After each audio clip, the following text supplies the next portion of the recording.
A Associação Norte-Americana de Câncer divulgou um estudo onde mostra que o acúmulo de gordura corporal aumenta o risco de jovens adultos morrerem de tumores de pâncreas, mais do que a classe médica imaginava.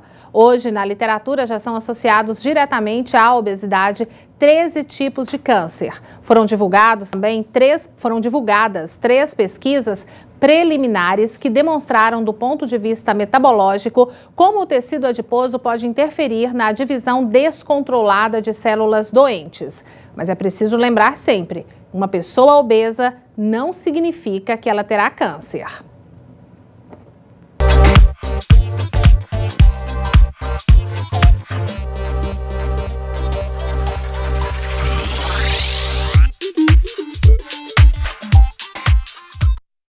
E hoje aqui no quadro Viver Bem o assunto é a alergia. É difícil encontrar alguém que nunca teve alguma alergia, né? Seja de pele, alimentar, respiratória ou então de algum medicamento ali. E quando isso vem, é duro de contornar. Mas para falar sobre esse assunto, eu converso agora com um especialista, que é um médico alergista, o doutor Daniel Strozzi. Olá, doutor, boa tarde, tudo bem? Boa tarde a todos, tudo ótimo. Bom, primeiro vamos lá, né, explicar o que é a alergia. Então, a alergia, todo mundo acha que de repente o paciente tem baixa imunidade, né? Ele vive gripado, e é exatamente o contrário. Se a gente pegar a rinite, quais são os sinais e sintomas da rinite? Você coça para tirar, o nariz escorre, você espirra, quando isso não funciona mais, entope. Então, a alergia é uma imunidade aumentada, né? Então, são um sistema de defesa querendo jogar para fora alguma coisa que na população geral não vai ter grandes problemas. De repente poderia até ser algo mais grave. Se não fosse alergia, poderia até dar uma melhorada. Isso aí é uma manifestação? É assim, a alergia, até que se prova o contrário, ela é geneticamente, né? A gente brinca, a alergia só tem quem pode, não é quem quer. Então, é geneticamente que a gente tem que ter. Aí você vai desenvolver anticorpos contra determinado, vamos dizer assim, alimento, né? Se for uma criança, os alimentos mais comuns são leite, ovo.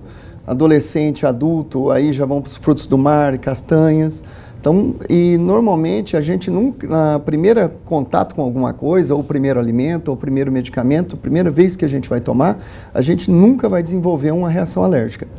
Porque a gente tem que ter o contato e o nosso corpo desenvolver os anticorpos para, numas próximas exposições, vir, vamos dizer assim, as reações. Então a gente falar assim, nossa, eu peguei uma alergia daquilo ali, nossa, aquilo ali me deu uma alergia, não é? Então o corpo já tem isso aí e até vem de família. Exatamente. Mas que coisa, hein, doutor? A gente pensa, a gente imagina cada outra situação, né?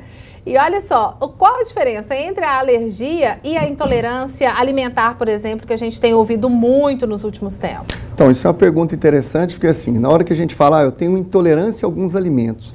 A intolerância, ela é apenas aos açúcares, né? Que a gente vai falar lactose, frutose, sacarose. E assim, a gente vê hoje alguns laboratórios fazendo alguns exames, né, de intolerância a alimentos, mais de 200 alimentos, 100 e poucos alimentos. Esse exame, a Sociedade Brasileira de Alergia, americana e a europeia não considera. Então a gente está aí gastando um dinheiro à toa e normalmente esses pacientes estão fazendo vamos colocar aí, uma dieta errada e deixando de comer alguns alimentos que não tem nada a ver. Então, intolerância são os açúcares. A alergia, a gente vai ter que ter o quê? Reação imunológica, então eu tenho que ter anticorpos, né?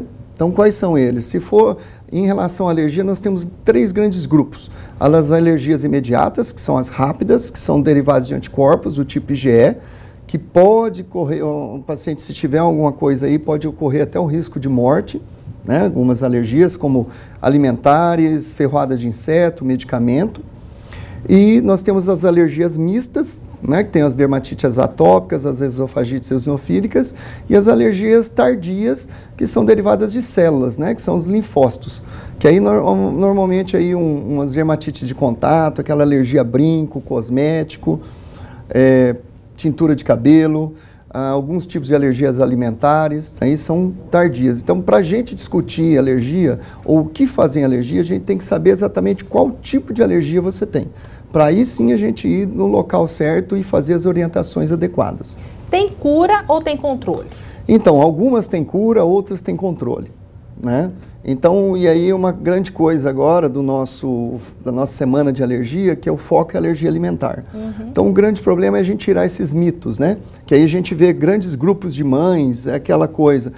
Claro que uma quer ajudar a outra, mas aí você vê um monte de coisa. As panelas do meu filho têm que ter separadas. Quando entrou em contato com leite de plástico, aí não pode usar mais, troca a mamadeira. Isso tudo é mito. Lavou, tá novo. Né? Eu tenho paciente que vem no meu consultório, a primeira consulta, o porta-mala dele é cheio de panela. Meu Deus. Então, assim, não pode cozinhar vamos dizer assim, um alimento onde esquentou no micro-ondas um pão de queijo. Então, isso não tem nada a ver. Então, você vê que pessoas, elas dificultam mais ainda, porque quem tem uma alergia alimentar tem uma queda de qualidade de vida.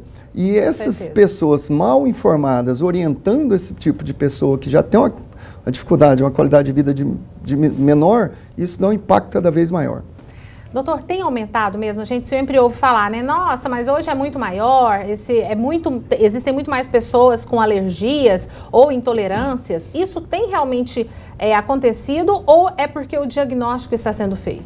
Então, as duas coisas, né, andam juntas. Eu acho que aumenta muito mais os falsos diagnósticos de alergia alimentar do que realmente a alergia aumentando. Mas antigamente, vamos dizer assim, a gente saía do campinho, estava jogando bola, passava na frente da casa de uma senhora lavando a calçada, você tomava água da mangueira. Hoje você não faz isso. Antigamente você ia para a feira pegar alimentos, pegava no pé. Hoje você abre sacos, latas. O cuidado latas, excessivo também está fazendo mal? Muito antibiótico, muita medicação. Hoje a gente passa mais de 90% do dia em ambientes fechados, né?